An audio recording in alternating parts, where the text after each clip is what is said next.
আগরতলা পৌর নিগমে আজ বিশেষ সভায় মূলত দুটি বিষয়ের উপর গুরুত্ব দিয়ে আলোচনা হয়েছে।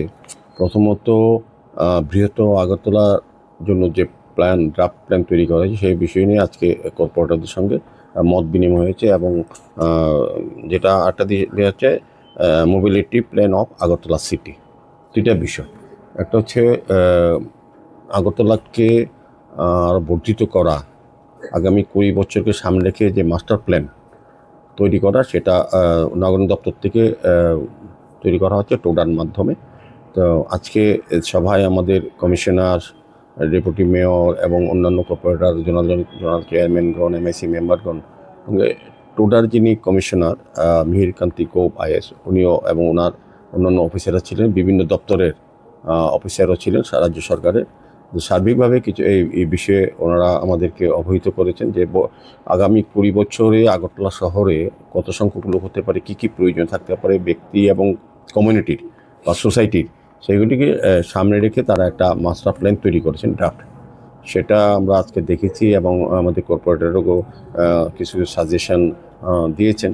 তো সেইগুলিকে সামনে রেখে নগর দপ্তর এবং টোডা মিলে আগামী দিন তারা সরকারের বরাবর রাখবেন, তারপর পরবর্তী সময় সিদ্ধান্ত হবে।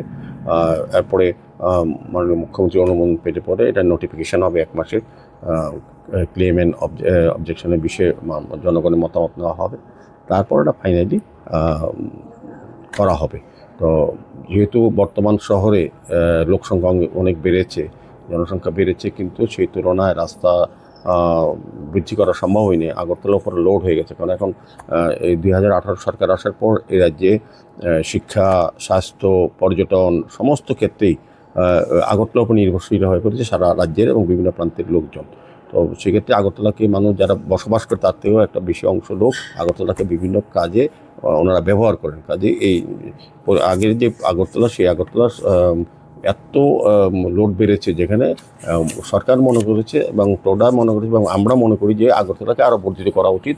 যেই ফেসিলিটিগুলি আগরতলা আছে সেগুলি যাতে আশেপাশে রাখা যায় এবং আগামী 20 বছর পর যখন সিদ্ধান্ত হবে এখানে মেডিকেল কলেজ করা দরকার, আরও বেশি এডুকেশনাল কোনো ইনস্টিটিউশন করা উচিত, কিংবা এখানে প্রস্তাবিত পার্ক করা উচিত বা ইন্ডাস্ট্রি করা উচিত, এগুলিকে সামনে রেখে এখন থেকেই জায়গা নির্ধারণ করা হয়েছে। এই মাস্টার প্ল্যানের মধ্যে কোথায় মেডিকেল কলেজ করা হবে, কোথায় ইউনিভার্সিটি করা হবে, কোথায় ইন্ডাস্ট্রি করা হবে, কোথায় রাবার প্ল্যান্টেশন হবে, কোথায় গ্রিন সবুজায়ন তৈরি করা হবে, সার্বিকভাবে এখানে গ্রোথ আছে, মানুষের গ্রোথ সঙ্গে সঙ্গে সমস্ত বিষয়টা কিন্তু চিন্তা করে এই মাস্টার প্ল্যান তৈরি করা হয়েছে ড্রাফট। তো সেটা আজকে আলোচনা হয়েছে দুটি বিষয়, এবং আগরতলা শহরে যে যানজট সেটাকে কীভাবে সুন্দর জায়গায় আনা যায় এবং আগামী 20 বছরের মধ্যে জনসংখ্যা অনুযায়ী পানীয় জলের বিশুদ্ধ পানীয় জলের ব্যবস্থা করা, যানবাহন গাড়ির সংখ্যা বৃদ্ধি করা এবং এগুলিকে নিয়ন্ত্রণে এনে সার্বিক সুযোগ সুবিধাগুলি দেওয়ার জন্য একটা মাস্টার প্ল্যান তৈরি করা হয়েছে। সেটা নিয়ে আজকে বিশেষ আলোচনা হয়েছে। এর পরবর্তী সময় আমাদের কাউন্সিলের একটা গুরুত্বপূর্ণ সিদ্ধান্ত হয়েছে, যেটা হচ্ছে আমাদের মুখ্যমন্ত্রী নগর উন্নয়ন প্রকল্পে আমাদের রাজ্য সরকার আমাদেরকে 39 কোটি 25 লক্ষ টাকা প্রদান করেছেন। এর মধ্যে 75% অর্থ ব্যয় করতে হবে মেটেরিয়াল কম্পোনেন্টের মধ্যে 75%। এর মধ্যে থাকবে বেসিক আরবান ইনফ্রাস্ট্রাকচার ডেভেলপমেন্ট এবং পাবলিক এমিনিটিস অ্যান্ড সার্ভিসের বিষয়ে, আর বাকি আমাদের লেবার কম্পোনেন্টের দেওয়া হয়েছে। কাজে আজকে কাউন্সিল মিটিংয়ে সর্বপ্রথম সিদ্ধান্ত হয়েছে এই টাকার মধ্যে আমরা প্রতিটি ওয়ার্ডে উন্নয়নের জন্য আমরা 50 লক্ষ টাকা করে আজকে ঘোষণা করা হয়েছে এবং বলা হয়েছে 50 লক্ষ টাকার মধ্যে যার যার ওয়ার্ডে যে যে সমস্যাগুলি সেগুলি সমাধানের চেষ্টা করা। তো আর 12টা ম্যান্ডেজ আমরা দেওয়া হয়েছে, প্রতিটি ওয়ার্ডে 12 ম্যান্ডেজের ঘোষণা করা হয়েছে টাকার থেকে। তো সার্বিক আমি রাজ্য সরকারকে ধন্যবাদ জানাই, রাজ্যের মাননীয় মুখ্যমন্ত্রী প্রফেসর ডক্টর মানিক সাহা এবং ওনার সরকারকে ধন্যবাদ জানাচ্ছি যে একটা বিপুল অর্থ আগরতলা শহরবাসীর সার্বিক চাহিদা বা সমস্যা নিরসনের জন্য তারা এই টাকাগুলি দিয়েছেন। সরকার আমাদের আগরতলা পৌর নিগমকে দায়িত্ব নিয়ে কাজগুলি করা সম্ভব হবে এবং সার্বিক অন্যান্য বিষয়গুলি উপরও আগরতলা শহরে কী কী সমস্যা আছে, সমস্যার সমাধানের জন্য আমাদের পৌর নিগম কী কী ব্যবস্থা গ্রহণ, সেগুলি নিয়ে বিভিন্ন আলোচনা হয়েছে। আর এই যে বর্ধিত বলেছেন, মানে এখানে কয়টা ওয়ার্ড আরও বর্ধিত হতে পারে? না, ওয়ার্ডের বিষয় এখন ঠিক হয়নি। বিষয়টা হচ্ছে আমাদের আগরতলা শহরে যতটা শহর আয়তন আছে তার থেকে বেশি করা হবে। ওই জায়গাটা 49টা জিপিকে, গ্রাম পঞ্চায়েতকে অন্তর্ভুক্ত করা হবে।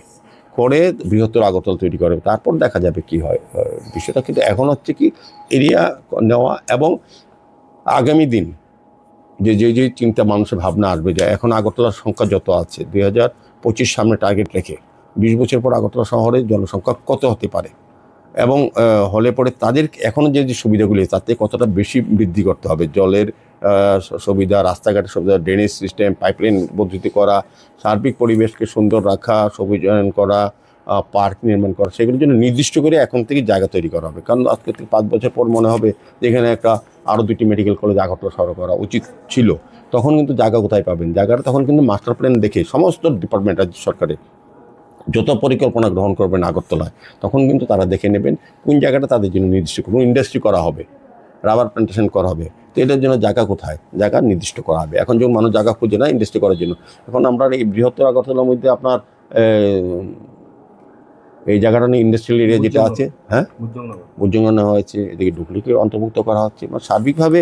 তারপর এটা তো ইন্ডাস্ট্রিয়াল এরিয়া জানা আছে, তারপরও আগরতলাতে আরও ওই নির্দিষ্ট এই বৃহত্তর মাস্টার প্ল্যানের মধ্যে নির্দিষ্ট করা থাকবে কোথায় কোথায় ইন্ডাস্ট্রি করা যাবে, কোথায় জলের ব্যবস্থা করা হবে, সোর্স তৈরি করা, কোথাও গাড়ি আরও বেশি, এখন 300টা গাড়ি বাস ব্যবহার করার কথা চিন্তা করা, সেইভাবে রাস্তা তৈরি করা। তো সার্বিকভাবে কিন্তু একটা বিশাল পরিকল্পনা। আমরা মাস্টার প্ল্যান আগে অনেকবার বামফ্রন্ট আমলে শুনেছি, প্রকৃততে আগরতলা শহরের জন্য কোনো মাস্টার প্ল্যান কেউ তৈরি করেনি। আমাদের সরকার আসার পর বর্তমান মাননীয় মুখ্যমন্ত্রী প্রফেসর ডক্টর মানিক সাহা এবং ওনার নেতৃত্বে সরকার নগরযুক্ত চিন্তা করছে না, আগরতলা শহর বৃহত্তর আগরতলা তৈরি করতে হবে, যাতে সমস্ত সুযোগ সুবিধা আগরতলাতে যতটা তার থেকে বেশি পাওয়া যায় অন্য জায়গায়, তবেই আগরতলার যে চাপটা কমবে সার্বিকভাবে। সেই কারণেই এই মাস্টার প্ল্যানের আজকে খসড়া প্রস্তাব দেওয়া হয়েছে, আমরা আলোচনা করে আমাদের কর্পোরেটর মতামত রেখেছেন, এটা পরবর্তী সময় সরকারের বিবেচনায় থাকবে, পর দেখা হবে যে কতটা কীভাবে কত তাড়াতাড়ি এই মাস্টার প্ল্যান কাজ শুরু করা যায়।